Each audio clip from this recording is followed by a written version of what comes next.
Disability ಇರೋರಿಗೆ ಯಾರು job ಕೊಡಲ್ಲ. ಸೊ ಎಲ್ಲೇ ವಿಚಾರಿಸಿ ನೀವು ಡಿಸೆಬಿಲಿಟಿ ಅಂದೇಟಕ್ಕೆ ಅವರು ನೋಡೋದು ಹೆಂಗಿದೆ ಅಂದರೆ ಅವ್ರಿಗೊಂದು ಪಾರ್ಟ್ ಇಲ್ಲ ಅಂತ ನೋಡಲ್ಲ, ಅವ್ರಿಗೆ ಲೈಫೇ ಇಲ್ಲ ಅನ್ನೋ ಥರ ನೋಡ್ತಾರೆ. ದಿನ ಕೈಯಲ್ಲಿ ಊಟ ಇದ್ರೂ ತಿನ್ನೋಕ್ಕೆ ಟೈಮ್ ಆಗಿರಲ್ಲ. ಸೊ ಪ್ರತಿಯೊಬ್ಬರಿಗೂ ಇಂಥ ಪರಿಸ್ಥಿತಿ ಇದ್ದೇ ಇರುತ್ತೆ. ರಿಂಕು ಇದ್ದಿದ್ರೆ ಹೆಂಗೆ ಆಗ್ತದೇನಾ. ಬೈಲಿ ಹತ್ರ ಬಾ. ಝೊಮ್ಯಾಟೋದವರು ಒಂದು ಲೈಫ್ನ ಕೊಟ್ಟಿದ್ದಾರೆ.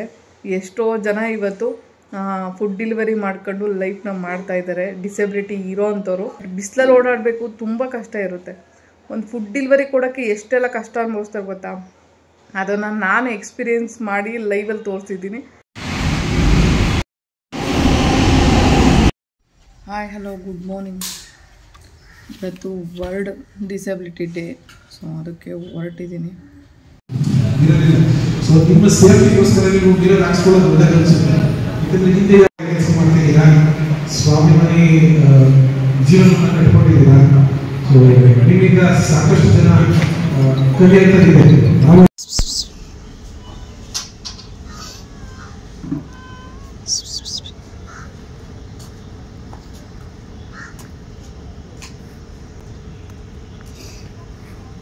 ರಿಂಕು ಇದ್ದಿದ್ರೆ ಹೆಂಗೆ ಆಗ್ತದೇನಾ. ಬೈಲಿ ಹತ್ರ ಬಾ. ಇಲ್ಲಿ ಬಾ ಹತ್ರ ಬಾ.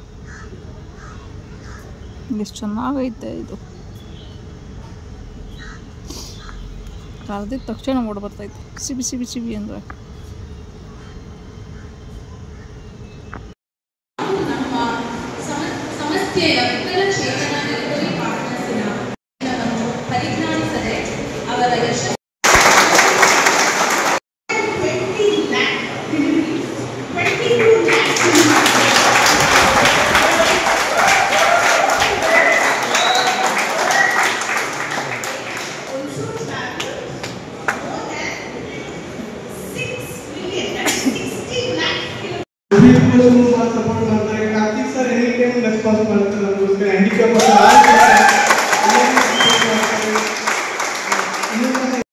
ಇಲ್ಲಿ ಝೊಮ್ಯಾಟೋದಲ್ಲಿ ಯಾರು ಚೆನ್ನಾಗಿ ಫುಡ್ ಡೆಲಿವರಿ ಮಾಡಿದ್ದಾರೆ ಅವ್ರ ರೇಟಿಂಗ್ ನೋಡ್ಕೊಂಡು ಕೆಲವೊಬ್ರಿಗೆ ಫ್ರೀಯಾಗಿ 25,000 ಮತ್ತು 30,000 ಬ್ಯಾಟ್ರಿಗಳನ್ನ ಫ್ರೀಯಾಗಿ ಝೊಮ್ಯಾಟೋ ಕಡೆಯಿಂದ ಕೊಟ್ಟರು.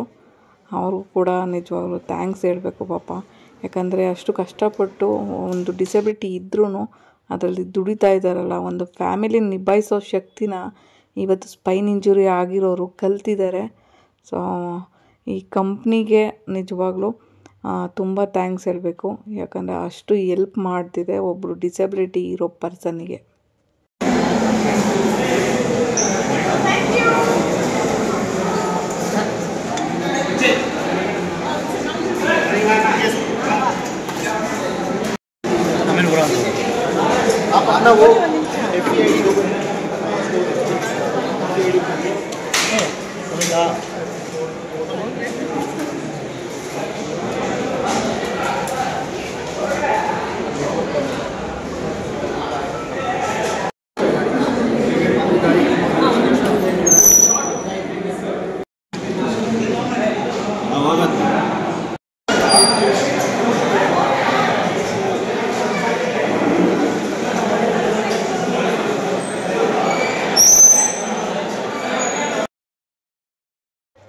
ಇವಾಗಷ್ಟೇ ಮನೆಗೆ ಬಂದೆ.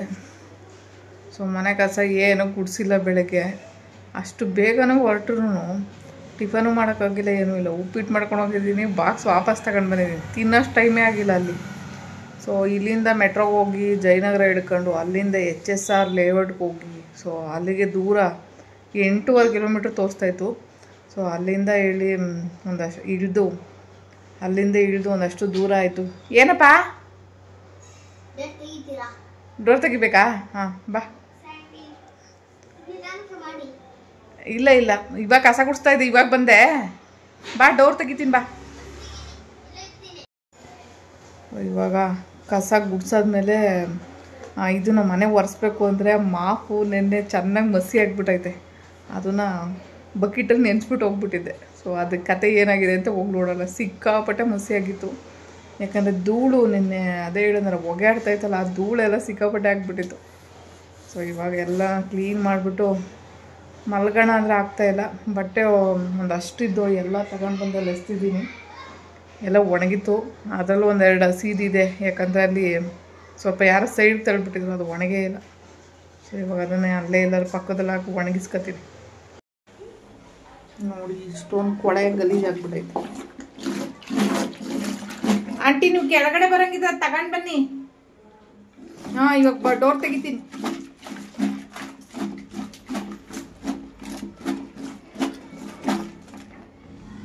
ನಾನು ಇದನ್ನ ತೊಳೆಯೋಕ್ಕಾಗಲ್ಲ, ಹೆಂಗೆ ತೊಳಿತೀನಿ ಗೊತ್ತಾ? ಇದು ಈಚೆಗೆ ತಗೋಬಿಡ್ತೇನೆ.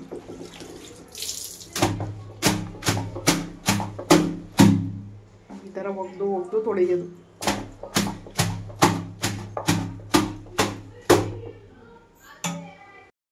ಇವತ್ತು ಹೋಗಿದ್ರ ಬಗ್ಗೆ ವಿಶೇಷತೆ ಅಂತ ಹೇಳಿದ್ರೆ, ಸೊ ಒಂದಷ್ಟು ಸ್ಪೈನ್ ಇಂಜುರಿ ಆಗಿರೋ ಅಂಥವ್ರಿಗೆ ಝೊಮ್ಯಾಟೊದವರು ಒಂದು ಬದುಕನ್ನು ಕೊಟ್ಟಿದ್ದಾರೆ ಅಂತ ಹೇಳ್ಬೋದು. ಪಾರ್ಕೆ ಬಿದ್ದೋಗ್ಬಿಡ್ತು. ಸೊ ಹೆಂಗೆ ಅಂತ ಹೇಳಿದ್ರೆ, ಸ್ಪೈನ್ ಇಂಜುರಿ ಆಗಿರೋರಿಗೆ ಅವರು ಒಂದು ಲೈಫ್ನ ಕೊಟ್ಟಿದ್ದಾರೆ ಹೇಳಬೇಕು ಅಂದರೆ ಝೊಮ್ಯಾಟೊದವರು.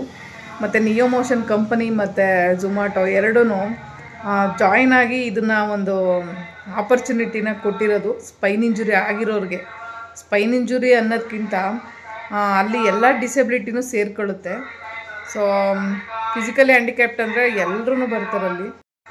ಇವತ್ತಿನ speciality November 28 world disability day ಇವತ್ತು. ಸೊ ಅದರ ಅಂಗವಾಗಿ ಒಂದು ಪ್ರೋಗ್ರಾಮ್ನ ಏರ್ಪಡಿಸಿದ್ರು ಅವರು ಝೊಮ್ಯಾಟೊದವರು. ಸೊ ಒಂದಷ್ಟು ಜನಕ್ಕೆ ಒಂದು ಲೈಫ್ನ ಕೊಟ್ಟಿದ್ದಾರೆ ಅವರು, ನಿಜ ಹೇಳಬೇಕು ಅಂದರೆ. ನಿಯೋ ಮೋಷನ್ ಕಂಪ್ನಿ ಮತ್ತು ಇದು ಝೊಮ್ಯಾಟೊದವರು ಇಬ್ಬರು ಸೇರಿ ಒಂದು ಮರ್ಜಾಗಿ ಸ್ಪೈನ್ ಇಂಜುರಿ ಆಗಿರೋರಿಗೆ ನಿಜವಾಗ್ಲೂ ಹೊರಗಡೆ ಹೋಗಿ ಕೆಲಸ ಮಾಡೋಕ್ಕೆ ತುಂಬ ಕಷ್ಟ ಆಗುತ್ತೆ. ಸೊ ಅವ್ರ ಪರ್ಸ್ನಲ್ ಪ್ರಾಬ್ಲಮ್ಗಳೇ 108 ಇರುತ್ತೆ. ಸೊ ಅವ್ರು ಬೆಡ್ ಬಿಟ್ಟು ಲೈಫೇ ಮಾಡೋಕ್ಕಾಗಲ್ಲ ಅನ್ನೋ ಟೈಮಲ್ಲಿ ಇವರು ಒಂದು ಬೈಕ್ ಕೊಡ್ತಾರೆ, ನಿಯೋ ಮೋಷನ್ ಕಂಪ್ನಿಯವರು, ಚೆನ್ನೈ ಅದು ಮ್ಯಾನುಫ್ಯಾಕ್ಚರಿಂಗು. ಸೊ ಅವ್ರು ಬಂದು ಝೊಮ್ಯಾಟೊದವ್ರಿಗೆ ಒಂದು ಮರ್ಜಾಗಿ ಒಂದು ಲೈಫ್ನ ಕೊಟ್ಟಿದ್ದಾರೆ ಅಂತಲೇ ಹೇಳ್ಬೋದು. ಎಷ್ಟೋ ಜನ ಇವತ್ತು ಝೊಮ್ಯಾಟೊದಲ್ಲಿ ಕೆಲಸ ಮಾಡಿ ಜೀವನ ಕಟ್ಕೋತಾ ಇದ್ದಾರೆ. ಅದರಲ್ಲಿ ಡಿಸೆಬಿಲಿಟಿ ಇರೋರಿಗೆ ಯಾರೂ ಜಾಬ್ ಕೊಡಲ್ಲ. ಸೊ ಎಲ್ಲೇ ವಿಚಾರಿಸಿ ನೀವು, ಡಿಸೆಬಿಲಿಟಿ ಅಂದೇಟಕ್ಕೆ ಅವರು ನೋಡೋದು ಹೆಂಗಿದೆ ಅಂದರೆ ಅವ್ರಿಗೊಂದು ಪಾರ್ಟ್ ಇಲ್ಲ ಅಂತ ನೋಡಲ್ಲ, ಅವ್ರಿಗೆ ಲೈಫೇ ಇಲ್ಲ ಅನ್ನೋ ಥರ ನೋಡ್ತಾರೆ. ಸೊ ಯಾಕೆ ಈ ಥರ ಜನ ಮಾಡ್ತಾರೆ ಗೊತ್ತಿಲ್ಲ. ಬಟ್ ಝೊಮ್ಯಾಟೊದವರು ಒಂದು ಲೈಫ್ನ ಕೊಟ್ಟಿದ್ದಾರೆ. ಎಷ್ಟೋ ಜನ ಇವತ್ತು ಫುಡ್ ಡೆಲಿವರಿ ಮಾಡ್ಕೊಂಡು ಲೈಫ್ನ ಮಾಡ್ತಾಯಿದ್ದಾರೆ, ಡಿಸೆಬಿಲಿಟಿ ಇರೋ ಅಂಥವ್ರು. ಸೊ ಯಾರು ಮುಂದೆ ಬರೋಲ್ಲ, ಯಾವ ಕಂಪ್ನಿನೂ ಮುಂದೆ ಬರೋಲ್ಲ ಡಿಸೆಬಿಲಿಟಿ ಇರೋರಿಗೆ ಒಂದು ಜಾಬ್ ಕೊಡೋದಕ್ಕೆ. ಅವ್ರು ಹೆಂಗೋ ಕಷ್ಟಪಟ್ಕೊಂಡು ಇಂಡಿಪೆಂಡೆಂಟಾಗಿ ದುಡಿದು ಬದುಕ್ತೀನಿ ಅಂತ ಹೇಳಿದ್ರು ಯಾರೂ ಜಾಬ್ ಕೊಡೋಕ್ಕೆ ಬರೋಲ್ಲ. ಸೊ ಅಂಥದ್ರಲ್ಲಿ ಝೊಮ್ಯಾಟೊದವರು ಜಾಬ್ ಕೊಟ್ಟಿದ್ದಾರೆ. ಅವ್ರಿಗೆ ತುಂಬಾ ಥ್ಯಾಂಕ್ಸ್ ಹೇಳ್ತೀನಿ. ನಾನು ಅಲ್ಲೋ ಇಲ್ಲೋ 1-2 ಸಾರಿ ನಾನು ಕೆಲಸ ಮಾಡಿರ್ಬೋದು. ನಾನೇನು ಡೈಲಿ ಅದ್ರಲ್ಲಿ ಕೆಲಸ ಮಾಡಿಲ್ಲ ಝೊಮ್ಯಾಟೊದಲ್ಲಿ. ಬಟ್ ತುಂಬ ಜನ ಮಾಡಿ ಎಕ್ಸ್ಪೀರಿಯೆನ್ಸ್ ಮಾಡಿರೋರು ಹೇಳಿದ್ದಾರೆ. ಸೊ ನಿಜವಾಗ್ಲೂ ನಮ್ಮ ಕೈಯಲ್ಲಿ ದುಡಿಯೋಕ್ಕಾಗಲ್ಲ, ನಾವು 1 ರೂಪಾಯಿನೂ ದುಡಿಯೋಕ್ಕಾಗಲ್ಲ ಅನ್ನೋರೆಲ್ಲ ಇವತ್ತು ತಿಂಗಳಿಗೆ 20,000 30,000 ದುಡಿತಾ ಇದ್ದೀನಿ ಅಂತ ಹೇಳ್ತಿದ್ದಾರೆ. ಸೊ ಅದನ್ನು ಕೇಳಿ ತುಂಬಾ ಖುಷಿ ಆಯಿತು. ನಾನು ಅದರಲ್ಲಿ ಮಾಡದೇ ಇರ್ಬೋದು, ಬಟ್ ನಾನು ಟೆರಾಕೋಟಾದಲ್ಲಿ ಮನೇಲೇ ದುಡಿತೀನಿ. ನನಗೆ ಹೊರಗಡೆ ಹೋಗಿ ದುಡಿಯೋಕ್ಕಾಗದೇ ಇರ್ಬೋದು, ಬಟ್ ನಾನು ಮನೇಲೇ ಸಿಕ್ಕಾಪಟ್ಟೆ ಕೈ ತುಂಬ ಕೆಲಸ ಇದೆ. ಸೊ ಅದರಿಂದ ನನ್ನ ಲೈಫಲ್ಲಿ ನಾನು ತೃಪ್ತಿಯಾಗಿದ್ದೀನಿ. ಅವರು ಇವಾಗ ಝೊಮ್ಯಾಟೊ ಕೆಲಸ ಮಾಡಿ ಒಂದಷ್ಟು ಜನ ಅವರು ತೃಪ್ತಿಯಾಗಿದ್ದಾರೆ. ಬಟ್ ಬಿಸಿಲಲ್ಲಿ ಓಡಾಡಬೇಕು, ತುಂಬ ಕಷ್ಟ ಇರುತ್ತೆ. ಒಂದು ಫುಡ್ ಡೆಲಿವರಿ ಕೊಡೋಕ್ಕೆ ಎಷ್ಟೆಲ್ಲ ಕಷ್ಟ ಅನುಭವಿಸ್ತಾರೆ ಗೊತ್ತಾ? ಅದನ್ನು ನಾನು ಎಕ್ಸ್ಪೀರಿಯೆನ್ಸ್ ಮಾಡಿ ಲೈವಲ್ಲಿ ತೋರಿಸಿದ್ದೀನಿ. ಸೊ ಒಂಥರ ಒಬ್ಬೊಬ್ರು ಕಸ್ಟಮರ್ ಒಂದೊಂದು ಥರ ಇರ್ತಾರೆ, ಅವರ ಬಿಹೇವಿಯರೇ ಒಂದೊಂದು ಥರ ಇರುತ್ತೆ. ಕೆಲವೊಬ್ಬರು ತುಂಬ ಹಾರ್ಡಾಗಿ ನಡ್ಸ್ಕೊಂಡ್ರು ನನ್ನ ಅಂತಲೂ ಹೇಳಿದ್ದಾರೆ. ಕೆಲವೊಬ್ಬರು ತುಂಬಾ ಇದನ್ನು ತೋರಿಸಿ ನಮ್ಮ ಮೇಲೆ ಕನ್ಸರ್ನ್ ಇಟ್ಕೊಂಡಿದ್ದಾರೆ ಕೆಲವು ಜನ ಅಂತ ಹೇಳ್ತಾರೆ. ಸೊ ಅವ್ರ ಎಕ್ಸ್ಪೀರಿಯೆನ್ಸ್ ಇದೆಯಲ್ಲ, ನಿಜವಾಗ್ಲೂ ಅದನ್ನು ನಾನು ಮಾಡಿದ್ದೀನಿ 1-2 ದಿನ ಅಷ್ಟೇ. ಬಟ್ ಕಂಪ್ಲೀಟ್ಲಿ ಮಾಡೋಕ್ಕೆ ನನ್ನ ಕೈಯಲ್ಲಿ ಆಗಲ್ಲ. ಯಾಕಂದರೆ ಮನೆ ಕೆಲಸದ ಜೊತೆ ಎಲ್ಲ ಮಾಡೋದು ನಿಭಾಯಿಸೋಕ್ಕೆ ಸಖತ್ ಕಷ್ಟ ಇದೆ. ಆಮೇಲೆ ನನಗಿಷ್ಟ ಆಗಿರೋ ಮಣ್ಣಿನ ಕೆಲಸನ ಬಿಟ್ಟು ನಾನು ಬೇರೆದರಲ್ಲಿ ಮಾಡೋಕ್ಕಾಗಲ್ಲ. ಸೊ ಇದು ನನ್ನ ಒಂದು ಅನಿಸಿಕೆ.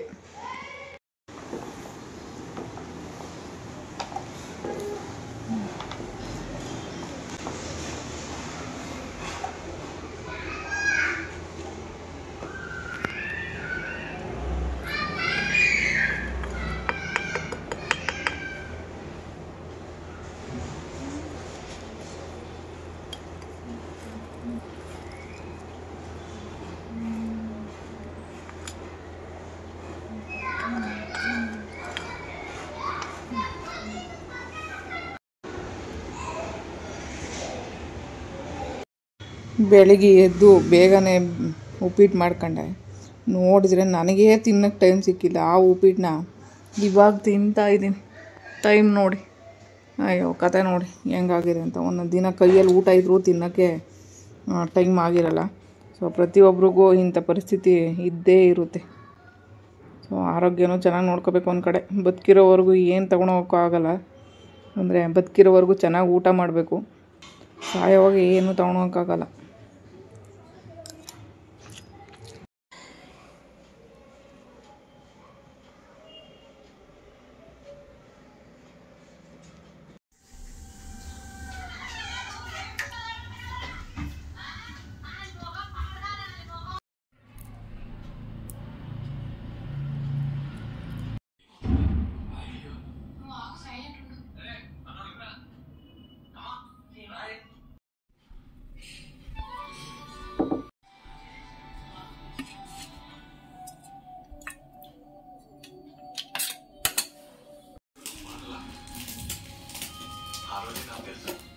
ಜೀವನ ಅನ್ನೋದು ಒಂದು ನೀರ ಮೇಲೆ ಗುಳ್ಳೆ ಥರ. ಸೊ ಅದು ಭಾರ ಆಗದೇನೆ ನಾವು ತೇಲ್ತಾ ಒಂದು ಜೀವನ ನಡೆಸ್ಬಿಡೋಣ.